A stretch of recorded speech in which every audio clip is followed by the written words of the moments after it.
Hello, my name's Jess. I've been an occupational therapist working in Australia for near on the last 20 years. And I know that if you're in your 60s, 70s, 80s, or beyond, you would have spent a lifetime raising a family and building up your career.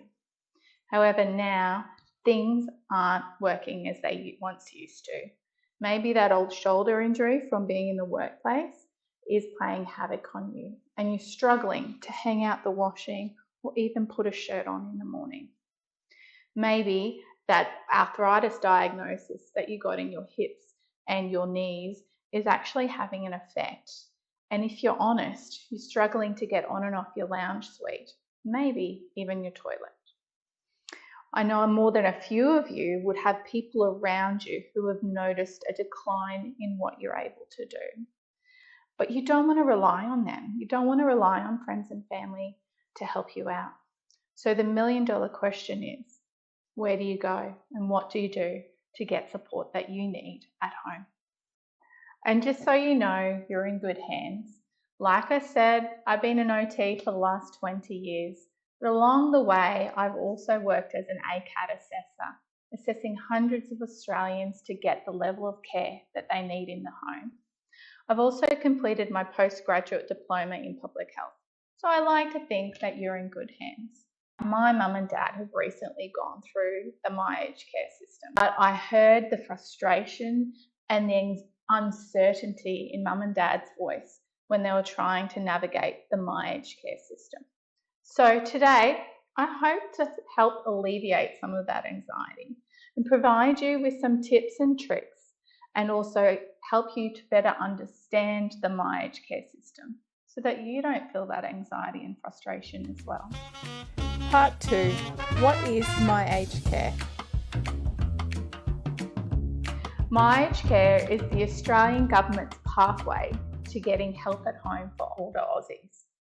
I think of it as a portal or a time and place in which you need to pass through in order to get assessed for that care and also to access that care and bring it home to your own home.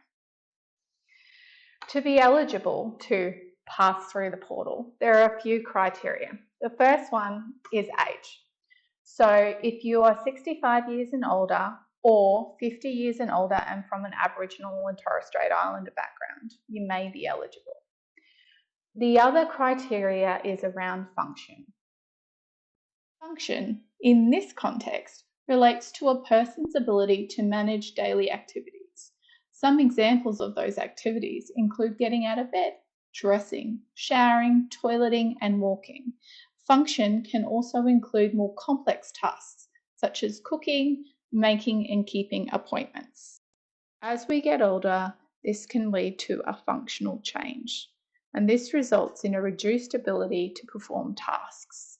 It can be due to a physical decline, cognitive changes, illness, or environmental challenges. Some examples of functional decline that you might relate to is difficulty getting up out of bed, difficulty getting off the toilet. I always say that toilets are designed for primary school kids. They are just too low to the ground. And the last graphic you see is difficulty getting dressed. This might occur after you've had a shoulder injury and you can't lift your hands above your head. Part 3. My Aged Care changes.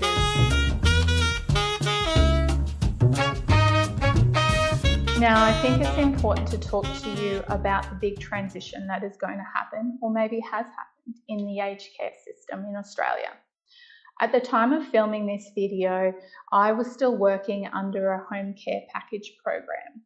However, as of the 1st of November 2025, there'll be a big transition, and it won't be a home care package anymore. It will be, for most people anyway, something called support at home, or SAR for short.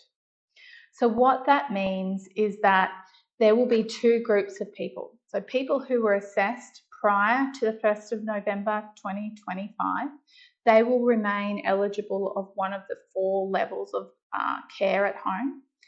And then in the government's infinite wisdom to simplify support at home, there will be 8 levels of care for people who are accessed after the 1st of November 2025. So instead of just having 4 levels of package, there's going to be the 4 levels for the grandfather clients. And then there's going to be an additional 8 levels for anyone who comes into the system after, you guessed it, the 1st of November 2025. Now, I won't say much more than that, but what I can say is it's going to be an administrative nightmare.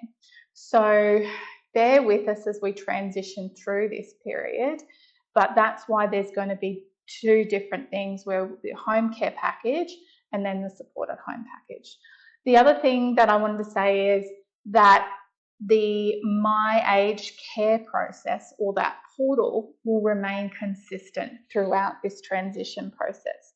So you're still going to need to call My Aged Care or contact them on the internet in order to get home care and also support at home.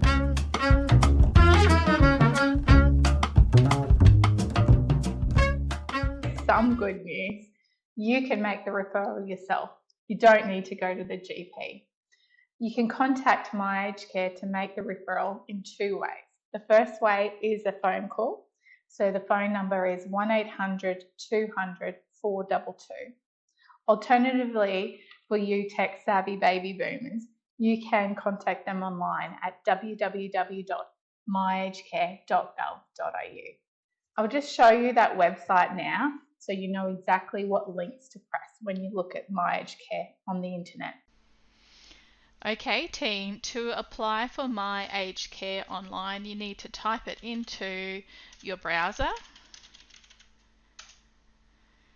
You'll notice that it won't be the first thing that comes up on your web's page. So in my example, I've got Mabel that comes up, get aged care, live life, light and easy, and the 5th one that comes up for me is My Aged Care. We can double check it by looking at the actual web address.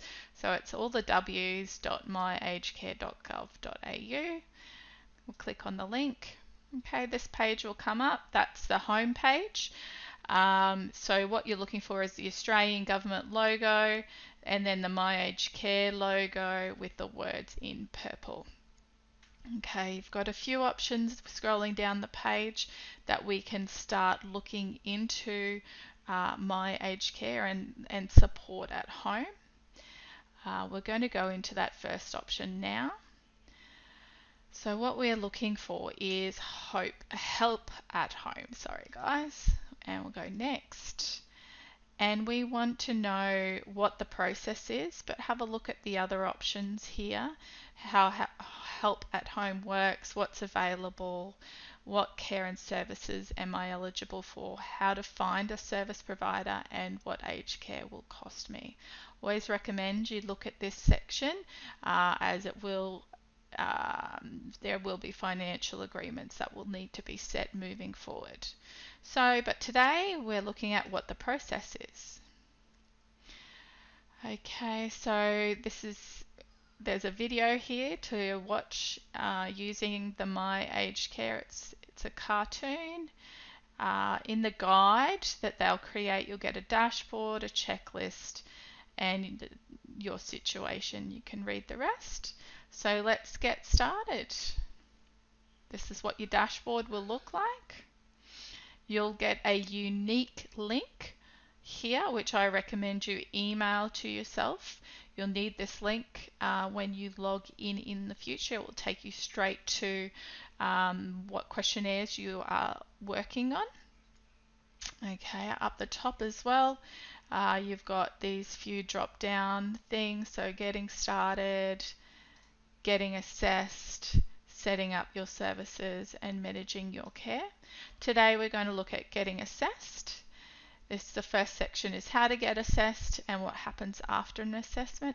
Now I have looked at this tool online, but unfortunately it is under development at the moment to reflect the changes that are occurring on the 1st of November. So in future hopefully that works, but for today's video it doesn't. So we'll go up to how to get assessed. And this goes through all of this information that I've also previously talked about on my video. And then are we ready for an assessment, and then you can click that and go forth. When you're contacting My Aged Care for the first time, allocate about 30 minutes to do so. You'll need your Medicare card because they're going to take that number and connect that to your MyGov account. And from your MyGov account, they'll create something called your My Aged Care account. Now, in that account, when all things are connected, they'll give you something called an AC number or aged care number. That number is really important, so you'll need to either type that down or write it down because it'll be your reference point for when you contact My Aged Care again. In that initial phone call as well, another tip is to have someone who knows you really well on the call or sitting next to you on the computer. Reason being is that they can be your point of truth. It's human nature for us to not talk about our difficulties and struggles. However, that second person can be there to be like, hey, I remember last month you nearly had a fall. Or, hey, I saw you struggling in and out of that car now and someone had to open the door for you. They will remind you of what's actually going on in your life from a carer point of view. And as I said, I would like to say, don't put your best foot forward, put your worst foot forward, because that indicates that you do need to be taken seriously through the My Aged Care process. Now, taking that one step further is I also advise you to formalize this support person, your loved one, your good friend, so that and give the My Aged Care consent to be able to talk to that person and for that person to also talk to My Aged Care. Reason being is that if worst case scenario occurs and you're in hospital and you've had yet another decrease in what you're able to do, My Aged Care will not talk to your spouse because you haven't given formal consent for them to do that. So it's important that you give consent for them to talk to your best friend, your spouse, your kids on your behalf, so that if the worst happens, you know that they can help you through it. Part 5, the final bit. What to do if you get stuck on My Aged Care. We're getting towards the end of the video now, and I hope that I've given you enough information so you understand what My Aged Care is. It's the portal. I hope you now understand how you can contact My Aged Care, either through a phone call or online, and you also understand who can make that phone call or contact with My Aged Care. But I think it's also important to say that not all processes are perfect, and especially in this transitional period where we're transitioning from home care support packages to support at home packages, there's going to be a big burden and probably a delay. So don't get caught up on that, is my advice. You do not need to be a victim and get frustrated by the timelines. So from recent stats, we know that from that initial contact with My Aged Care, there should be about 2 to 2.5 weeks wait between the second contact when My Aged Care will reach out to you. If that extends to, say, 4 weeks out post initial contact, please don't just sit there and wait. Please call My Aged Care or get back online, use your AC number and remind them that you need to be assessed at home. So I hope that that gives you some skills and some tricks. And please leave me a comment in below. I've also completed a little bit of a PDF handout that you can print out that hopefully also explains home care packages, what to expect, but also importantly, there's some funding ideas and the amount of funding that is available through home care package specifically.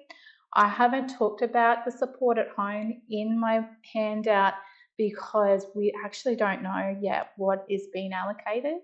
So that's something to come out from the Australian government in the near future. But thank you for coming along the journey with me today, and I hope you have a great day. Contact My Aged Care.